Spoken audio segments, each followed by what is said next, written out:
বিগত কয়েক বছর ধরেই জনপ্রিয় হচ্ছে ঘরোয়া সৌর বিদ্যুৎ উৎপাদন ব্যবস্থা। অনেকেই বাড়ির প্রয়োজনীয় বিদ্যুৎ শক্তি নিজেরাই উৎপাদন করতে চাইছেন বিকল্প পদ্ধতিতে। সেই ব্যবস্থায় সাহায্য করতে ইতিমধ্যেই অনেক নামী ও অনামী কোম্পানি এসে গিয়েছে বাজারে। সরকারি উদ্যোগে স্কুল, কলেজ, হোটেল এবং অন্যান্য জায়গায় ইতিমধ্যেই সোলার প্যানেল কর্তৃপক্ষরা বসিয়েছেন। তাদের বিদ্যুতের চাহিদা অনেকটাই মিটেছে সোলার প্যানেল থেকে আসা বিদ্যুতের মাধ্যমে।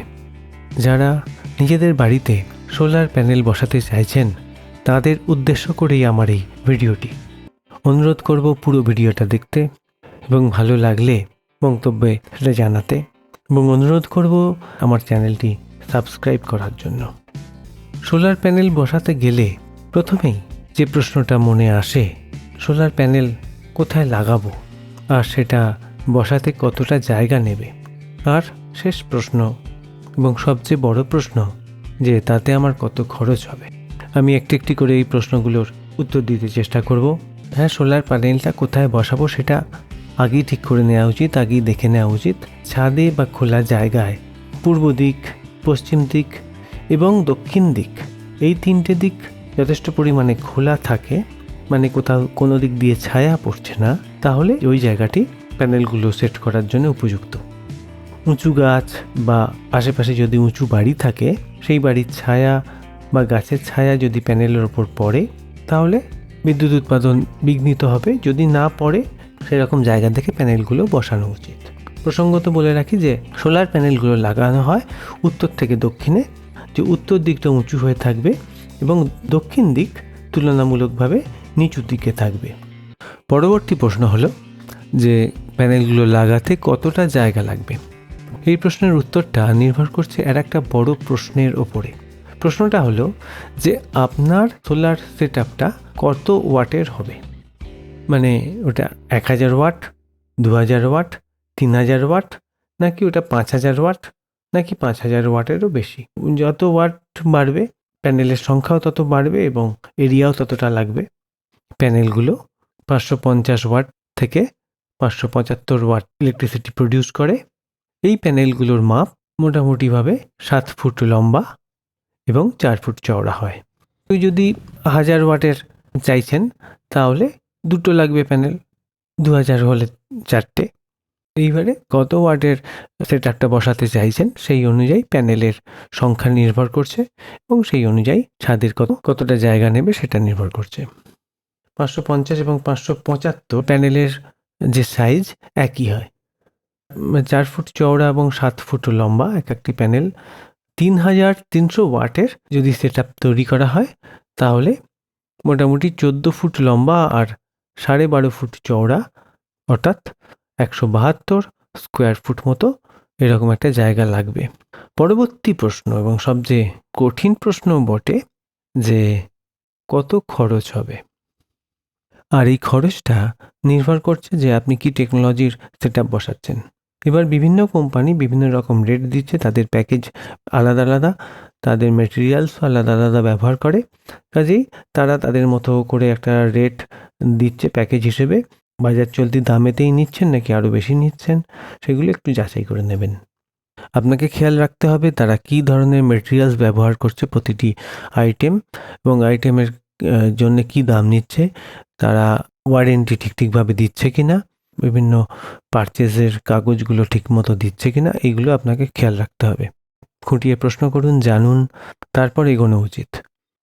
2025 সালে একটা গড় হিসেবে দেখা যাচ্ছে যে প্রতি ওয়াটের জন্য 50 থেকে 52 টাকা করে লাগা উচিত। তো আমি সমস্ত ভালো কোম্পানির মেটেরিয়ালস দিয়ে কাজ করেছি। যদি অনগ্রিড সেট আপ বসানো হয় তাহলে গড় হিসেবে দেখা যাচ্ছে যে ওয়াট প্রতি 52 টাকা যদি ধরে এগোন তাহলে আপনি মোটামুটি একটা গড় হিসেব পেয়ে যাবেন। এবার সময়ের সঙ্গে সঙ্গে এগুলোর দাম কম বেশি হচ্ছে।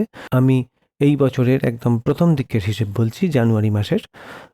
এইখানে একটা কথা বললাম যে অনগ্রিড সিস্টেমের ক্ষেত্রেই খরচটা বললাম, যে অনগ্রিড সিস্টেমটা কি, এই টেকনিক্যাল অনগ্রিডের মানেটা কি। সোলার সিস্টেম কিভাবে কাজ করবে তার উপর নির্ভর করছে এই নামগুলো, যে অনগ্রিড, অফ গ্রিড অথবা হাইব্রিড সিস্টেম। প্রথমে আসছি যে অনগ্রিডের কথায়। সেটা হচ্ছে যে সোলার প্যানেল বসানো রইল, সেখান থেকে দিনের বেলায় সূর্যের আলো পড়ে তাতে বিদ্যুৎ তৈরি হচ্ছে, আর সেই বিদ্যুৎ আপনি সরাসরি আপনার বাড়িতে ব্যবহার করছেন।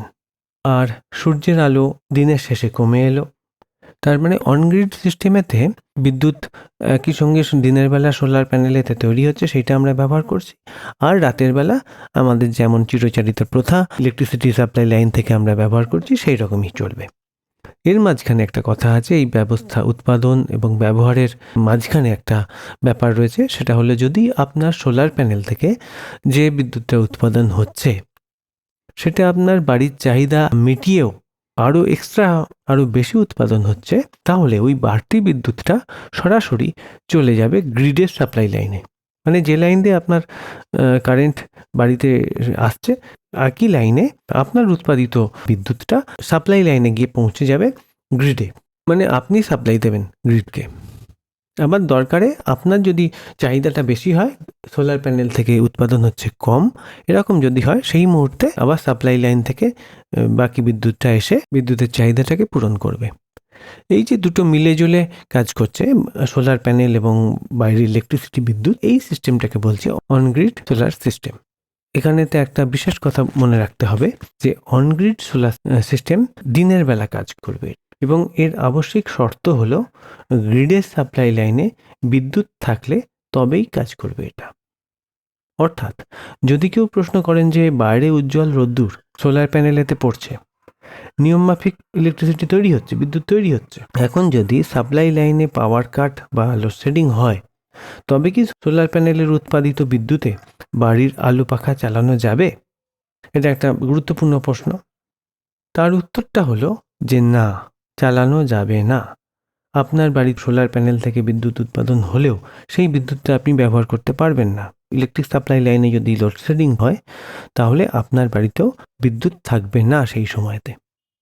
তখন স্বাভাবিকভাবে এই প্রশ্নটা হয় যে কী আশ্চর্য, আমার বাড়িতে ছাদে বিদ্যুৎ তৈরি হচ্ছে, অথচ সেইটা আমি ব্যবহার করতে পারবো না। কেউ বলবেন যে এটা কেমন হলো, আমি তো চাই দিনের আলোতে যে বিদ্যুৎ তৈরি হচ্ছে সেটা আমি যেন ব্যবহার করতে পারি। হ্যাঁ, তারও ব্যবস্থা আছে, সেটা হচ্ছে অফ গ্রিড সিস্টেম। অফ গ্রিডেতে কী হচ্ছে যে এটা পুরোপুরি ইনভার্টার সিস্টেমের মতন করে কাজ করে, মানে বাড়িতে যে ব্যাটারি দিয়ে ইনভার্টার চালানো হয় সেই রকম। গ্রিড থেকে সাপ্লাই লাইনের সঙ্গে এর কোনো সম্পর্ক নেই। সোলার সিস্টেম থেকে উৎপাদিত বিদ্যুৎ আপনি দিনে ব্যবহার করছেন, এবং বাড়তি বিদ্যুৎ সেটা দিয়ে ব্যাটারি চার্জ হচ্ছে সারাদিন। যখন সূর্য ডুবে যাচ্ছে তখন ওই ব্যাটারি থেকে আপনাকে ইলেকট্রিসিটি সাপ্লাই দিচ্ছে ইনভার্টারের মতো। যদি বড় সেট আপ হয় তাহলে এসি টেসি সবই চলবে। বা দিনের বেলা যদি বিদ্যুৎ চলে যায় তাহলে আপনার ওই ব্যাটারি থেকে সাপ্লাই চলছে। নেট মিটার এসব বসানোরও কোনো ব্যাপার নেই। তৃতীয় সিস্টেম, সেটা হচ্ছে হাইব্রিড সিস্টেম। এই বিকল্পতে ইলেকট্রিক পাওয়ার সাপ্লাই লাইনও থাকবে, আবার সোলার প্যানেলও বসানো থাকছে। এখানেতেও ওই সোলার প্যানেলের তৈরি হওয়া বিদ্যুৎ দিয়ে ব্যাটারি চার্জ হবে, ব্যাটারি রাতে আপনার পাওয়ার সাপ্লাই করবে। বিদ্যুতের চাহিদা বেশি থাকে তাহলে অতিরিক্ত বিদ্যুৎটা আপনি পাওয়ার সাপ্লাই লাইন থেকে পাচ্ছেন। দিনের বেলা বাড়ির চাহিদা এবং ব্যাটারি চার্জের পরেও যদি বেশি বিদ্যুৎ উৎপাদন হয় সোলার প্যানেল থেকে, তাহলে সেটা সরাসরি গ্রিডে সাপ্লাই চলে যাবে। তাহলে এইখানেতেও নেট মিটার কিন্তু বসবে, মানে কতটা বিদ্যুৎ আপনি গ্রিডেতে সাপ্লাই করছেন তার একটা হিসেব রাখার জন্যে নেট মিটার এখানে বসবে। খরচের প্রসঙ্গে বলি যে অনগ্রিড সিস্টেমের চাইতে অফ গ্রিড সিস্টেম বসানোর খরচ বেশি, কারণ এখানেতে বিদ্যুৎ জমা হওয়ার জন্য লাগছে ব্যাটারি, এবং যে বা কনভার্টারটা ব্যবহার করা হয় সেটার দামও কিন্তু অনগ্রিড সিস্টেমের চাইতে বেশি। আর যদি হাইব্রিড সিস্টেম বসানো হয় তাহলে এর খরচ আরও বাড়বে, কারণ তখন ওই কনভার্টারের দাম আরও বাড়বে। এই গেল এক প্রাথমিক ধারণা যে সোলার সিস্টেম কীরকম হয়, কীভাবে সেটা কাজ করে। সম্ভাব্য খরচের একটা মোটামুটি হিসেব আপনি করতে শুরু করেছেন ইতিমধ্যেই। ভারত সরকারের সূর্যঘর বলে যে প্রকল্প রয়েছে সেখানেতে এই সোলার প্যানেল বসালে সাবসিডি পাওয়া যায়। আপনি যদি কোনো সোলার ইনস্টলার কোম্পানির সঙ্গে কথা বলেন, তারাও বলবে যে সূর্যঘর প্রকল্প থেকে সাবসিডি পাওয়া যায়, এবং সাবসিডি পাওয়ার জন্য সব রকম সাহায্য তারা করবেন।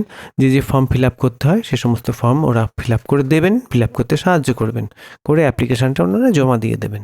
তারা বলবে যে আপনি চিন্তা করবেন না, একটা সিস্টেম বসিয়ে নিন, 3000 কিলোওয়াটের একটা সিস্টেম আপনি বসান, তাহলে সর্বোচ্চ 78,000 টাকা আপনি সাবসিডি পেতে পারেন, আপনি এর জন্য এগিয়ে যান। ভারতের অন্যান্য রাজ্যে বিগত কয়েক বছর ধরেই এই সূর্যঘর প্রকল্পে সাবসিডি দেওয়া হচ্ছে। তারা অ্যাপ্লিকেশন করছে এবং অ্যাপ্লিকেশন অনুযায়ী তাদের ব্যাংক অ্যাকাউন্টে টাকাও ঢুকে যাচ্ছে। আপনারা নিজেরাও খোঁজ খবর নেবেন। আমি এই ভিডিওটা বানাচ্ছি 2025 ফেব্রুয়ারিতে। গত 1-1.5 বছর ধরে প্রচুর কয়েক হাজার অ্যাপ্লিকেশন জমা পড়েছে। দুরকম অপশান রয়েছে আপনার হাতে, যে আপনি সাবসিডি নিয়ে কাজটি করবেন, নাকি সাবসিডি ছাড়াই সম্পূর্ণ নিজের খরচে সিস্টেমটা বসাবেন। স্বাভাবিকভাবেই মানুষ চায় কি সাবসিডির একটা অপশান থাকছে, সাবসিডি সরকার যদি দেয় আমি সাবসিডিটা নেব না কেন। তো এই সাবসিডি নেবার জন্য কোম্পানিগুলোর সঙ্গে কথা বললেই আপনি জানবেন যে আপনি যদি নিজের খরচে গোটা সিস্টেমটা বসান, তাহলে যে খরচ হচ্ছে তার চাইতে সাবসিডি নিয়ে যদি সিস্টেমটা বসাতে চাইছেন, তাহলে তার খরচ অনেকটাই বাড়বে।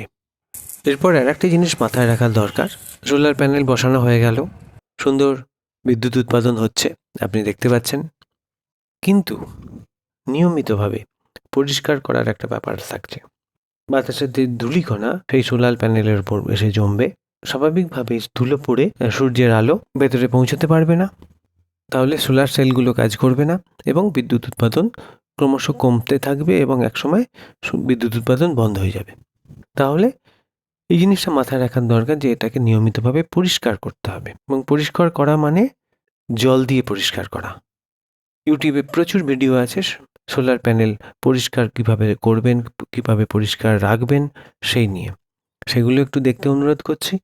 সোলার প্যানেল বসানোর আগেই সেই চিন্তা ভাবনাটা মাথায় রাখা দরকার। এবং এই পরিষ্কার করতে গেলে কি ধরনের যন্ত্রপাতি দরকার সেগুলো একটা করে বলি। প্রথমে দরকার যে জলের সোর্স। আপনি ছাদে বা যেখানেই বসাচ্ছেন এটাকে, কাছাকাছি জলের ট্যাঙ্ক থাকলে সবচাইতে ভালো, নাহলে পাম্পের ব্যবস্থা করতে হবে, যাতে ওই সোলার প্যানেল অবধি জল দেবার একটা ব্যবস্থা আপনাকে রাখতে হবে। সেটা জেট পাম্প বা ওই জাতীয় কিছু দিয়ে ম্যানুয়ালি পরিষ্কার করা। বাড়িতে যে সিস্টেমটা লাগানো হচ্ছে, অনেকেই লাগাচ্ছে, সেটা হচ্ছে স্প্রিংকলার পদ্ধতি।